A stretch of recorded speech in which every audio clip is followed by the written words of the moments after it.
कथारे अछि गोटाए चुप 100 को हराए। सेथिपाई आम जीवन में अनेक समस्या चुप रही था। गोटे मूर्ख पाई चुप रहिबार श्रेष्ठ हथियार और किसी न थाए। किंतु जीवन सब परिस्थिति कौन चुप रहिबा ठीक ना। जोठी अन्यार फल पड़ू थाए, पाप व्यभिचार छलनार बीज बपन हेउथाए, सेठी चुप रहिबा एक महाअपराध। आमे सिना चुप रही समस्या बर्ती जाई परिबा, किंतु ए समाज को कलंकित अध्याय भीतर ठेलीदेबा।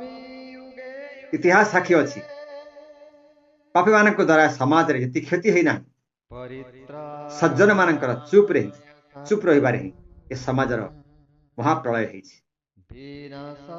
तेणु जदि कई मूर्ख जुक्ति करती नीरव रहिबा ठीक, सेठी आम अपराध करुछे।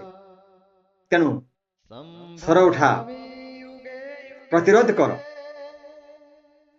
आप निजे सिना न भोगी पारिबे, से प्रतिरोध फल आप न भोगी पारती, किंतु आपणकर आगामी पीढ़ी निश्चय भोगिब, निश्चय कष्ट सहिब। तेणु नीरव रहिबा एक अपराध।